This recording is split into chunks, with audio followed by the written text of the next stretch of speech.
असली डांस वाला ड्रैगन आपको दिख ही गया। हालांकि सही बात कही जाए तो सनफायर जैसे सुंदर ड्रैगन को ऐसी हालत में देखना बहुत दुख की बात है, पर रेनिस ने भी जबरदस्त टक्कर दी, लेकिन वेगार के आगे शायद ही कोई टिक सकता है। ये एपिसोड शुरू हुआ हल्के हाथ पर और खत्म हुआ इतने बड़े इवेंट के साथ। Battle eight rooks rest Aegon 2 Targaryen की साइड ने जीता, पर उन्होंने भी भारी नुकसान झेला है, एक किंग के घायल होने का नुकसान। तो दोस्तों मैं हूं अमन सिन्हा और आज मैं ब्रेक डाउन करने जा रहा हूं हाउस ऑफ द ड्रैगन के सीजन 2 के एपिसोड 4 का। तो स्पॉयलर्स का ध्यान रखते हुए चलिए शुरू करते हैं। तो ये सीजन जिस पेस पर आगे बढ़ रहा था उसमें मुझे लग नहीं रहा था कि हमें battle eight rooks rest 4th episode में देखने को मिलेगा, पर ऐसा हुआ। इवन एपिसोड की शुरुआत भी हल्की थी, पर ये बढ़िया शुरुआत थी। हमें मिली एल्कॉक का कैमियो एक बार फिर दिखा, डेमन पर हैरनहॉल का बुरा असर हो रहा है। प्रिंसेस रेनीज मिलती है अपने पति कॉर्लिस वेलारियन के नाजायज बेटे एलन ऑफ हल से। अब जैसा कि मैं आपको पहले ही बता चुका हूँ कि बुक में ऐसी अफवाह थी कि एलन और एडम ऑफ हल नाजायज बच्चे हैं रेनीज के बेटे लेनोर के, पर ये झूठी अफवाह बनाई गई थी। एलन और एडम नाजायज बेटे हैं कॉर्लिस वेलारियन के। यहाँ सीरीज में ऐसा लग भी रहा है कि रेनीज जानती है कॉर्लिस की सच्चाई और वो यहाँ एक इनाम की भी बात कर रही है। पिछले सीजन के एंड में लूसिरिस की मौत के बाद वेलारियंस के पास कोई वारिस नहीं है फिलहाल, इसीलिए यहाँ रेनीज जिस इनाम की बात कर रही है वो है कॉर्लिस के नाजायज बेटों को वेलारियंस की जमीन ड्रिफ्टमार्क का वारिस बनाने की। पर कॉर्लिस अभी भी इस बात को इल्जाम ही कह रहा है। एलिसेंट प्रेग्नेंट है, एलिसेंट अभी दादी है, नानी है। बुक में एलिसेंट अपने बचपन में विसरिस से पहले राज करने वाले जहरिस को भी मरते हुए कहानी सुना चुकी है। वो रेनेरा से 9 साल बड़ी है, उसकी विसरिस से शादी 18 साल की उम्र में हुई थी, तो इस हिसाब से एलिसेंट अभी अपने मिड 30s में होनी चाहिए। तो एलिसेंट इस रिवील के बाद कि विसरिस ने एगॉन को उसका वारिस नहीं चुना था बहुत परेशान है और वो हिस्ट्री की बुक्स में ढूंढ रही है एगॉन द कॉन्करर का ड्रीम, पर उसको ये नहीं मिलेगा क्योंकि ये नॉलेज पास होती है राजा से उसके वारिस की तरफ कॉन्करर के डैगर के साथ। प्लस अब जब रेनेरा को भी क्लियर है कि एलिसेंट सच्चाई जानने के बाद भी कुछ नहीं कर रही, तो उसके लिए क्लियर है कि अगला स्टेप वॉर ही है। यहाँ रेनेरा की काउंसिल में हाउस सेल्टिगार का नाम सामने आता है, जहाँ लॉर्ड बार्टिमोस सेल्टिगार मास्टर ऑफ कॉइन है। यहाँ हाउस सेल्टिगार टारगेरियंस और वेलारियंस की तरह ही वेलेरिया से आया था, पर इनके पास कोई ड्रैगन नहीं है। तो यहाँ ब्लैक काउंसिल में ये क्लियर है कि अब वॉर की तरफ बढ़ना है। दूसरी तरफ क्रिस्टन कोल अपने परफेक्ट प्लान के साथ आगे बढ़ रहा है। अगर आप वेस्टेरोस के मैप पर नजर डालोगे तो आपको दिखेगा कि क्रिस्टन कोल जमीन का रास्ता काट रहा है रेनेरा का, जिसकी वजह से उसके पास ग्राउंड फोर्स को आगे भेजने का रास्ता ही नहीं बचेगा। ये सेम प्लानिंग एमंड और क्रिस्टन पहले एपिसोड में डिस्कस कर रहे थे, जहां एमंड क्रिस्टन से यही कहता है कि स्टोकवर्थ, रॉसबी और डस्कनडेल पर पकड़ बनाते हुए आगे बढ़ो और वो वेगार के साथ उनको कवर देगा, ताकि अगर रेनेरा गलती करे किसी ड्रैगन को भेजने की तो वेगार बाद में उन पर हमला कर दे। तो इसी प्लान के हिसाब से क्रिस्टन यहाँ डस्कनडेल के लॉर्ड को खत्म कर रहा है, जिसके बाद रूक्स रेस्ट की तरफ मार्च हो रहा है सिर्फ और सिर्फ रेनेरा को उकसाने के लिए, और यही हुआ। दूसरी तरफ एगॉन को सब बेवकूफ की तरह देख रहे हैं और वो बेवकूफ दिख भी रहा है, और इस वजह से वो गुस्से में अपने स्टेप लिए जा रहा है, जिसकी वजह से ग्रीन साइड को नुकसान झेलना पड़ रहा है। सबसे पहले गलत स्टेप उसने लिया रैट कैचर्स को लटकवा के, जिससे किंग्स लैंडिंग के लोग उसे कोस रहे हैं। दूसरा गलत स्टेप उसने लिया ऑटो हाईटावर को हैंड की पोजीशन से हटवा के, और तीसरा सबसे बड़ा गलत स्टेप उसने लिया इस एपिसोड में। इन सब के ऊपर मुझे ऐसा लग रहा था कि ड्रैगन्स को राइड करने के लिए हाई वेलेरियन आनी चाहिए, जबकि ऐसा लग रहा है कि एगॉन को एंट्री लेवल वेलेरियन भी नहीं आती, और ये बहुत फनी है। एमंड ने इसी बात के साथ उसकी बेइज्जती भी करी और काउंसिल में लिटरली ग्रैंड मेस्टर ऑरविल को ही पता चला होगा।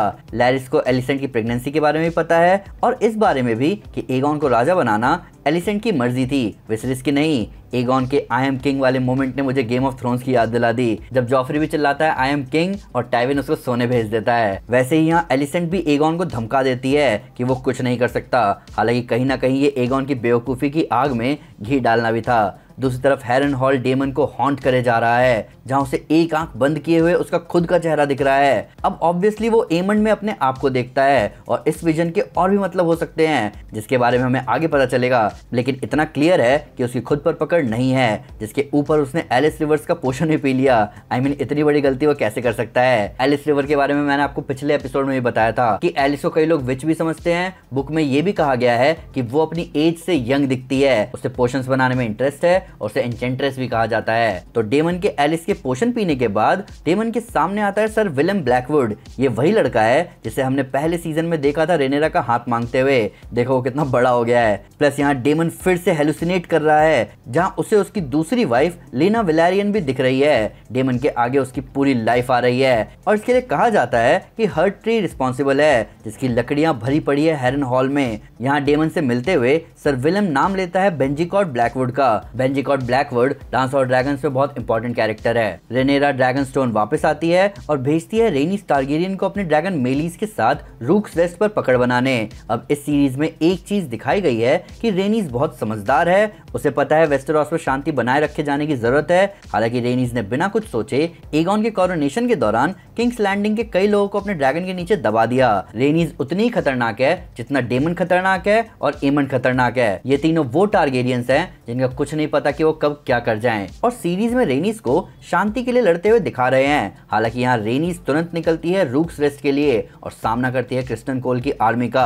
अब यहाँ कैजुअलिटीज का नंबर ठीक से नहीं दिख रहा होगा, पर ग्रीन साइड ने यहाँ 800 सोल्जर्स खोए रेनिस के ड्रैगन की आग में, जबकि लॉर्ड स्टॉन्टन जिनको बचाने रेनिस गई थी उनके 100 लोग मारे गए। हालांकि ड्रैगन्स की लड़ाई से पहले आइए सनफायर की बात करते हैं।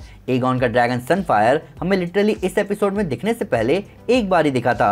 हमने सनफायर को देखा था सीजन 1 के एपिसोड 7 में, जहां एगॉन इसी ड्रैगन पर ड्रिफ्ट मार्क आया था और ड्रिफ्ट मार्क से गया भी था। सनफायर अब बड़ा हो चुका है और इस सुंदर ड्रैगन एगॉन को मानता भी है, जो कि हमें दिख भी रहा है। बुक में सनफायर को रिकॉर्डेड हिस्ट्री में सबसे सुंदर ड्रैगन कहा गया है, जिसके गोल्डन स्केल्स और गोल्डन फायर की आर्कमेस्टर गिल्डेन भी तारीफ करते हैं। दूसरी तरफ रेनिस की ड्रैगन मेलिस सनफायर से बड़ी है और उसे लड़ाई का ज्यादा एक्सपीरियंस है। वेगार के बाद बड़े ड्रैगन्स में से एक है मेलिस। ये ड्रैगन पहले बिलोंग करती थी विसरिस और डेमन की मां एलिसा टारगेरियन को। अब अगर मेलिस और वेगार का अकेले आमना सामना हुआ होता तो मेलिस का कुछ चांस था रूक्स रेस्ट की लड़ाई जीतने का, पर मेलिस सनफायर को घायल करने के साथ साथ खुद भी अच्छा खासा डैमेज ले चुकी थी, जिसकी वजह से वेगार के लिए ज्यादा दिक्कत आई नहीं मेलिस को निपटाने में। वेगार के रूक्स रेस्ट आते ही समझ आ रहा था ड्रैगन्स का साइज, जो कि बौने लग रहे थे वेगार के आगे, और ये ड्रैगन वर्सेस ड्रैगन बैटल सही में एक्साइट करने से ज्यादा दुखी कर गई हमें। हालांकि रेनिस की हिम्मत माननी पड़ेगी, वो बैटल से दूर जा सकती थी पर उसने फाइट ली। उसने वेगार को थोड़ा डैमेज भी दिया है, जिसकी वजह से एमंड अब ऐसे प्लान नहीं बना सकता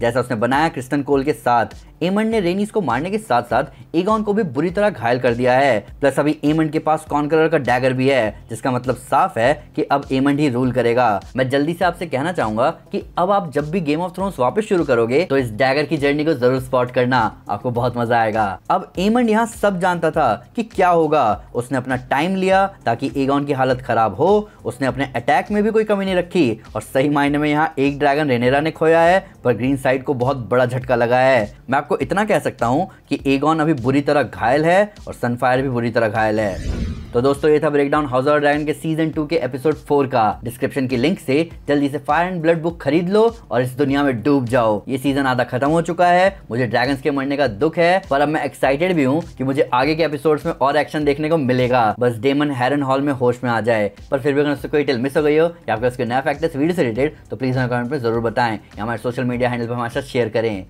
हम हर जगह हैं।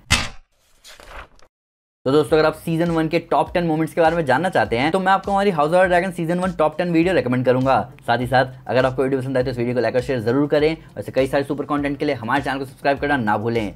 Thank you guys, this is Aman Sinha and you are super super. Piece.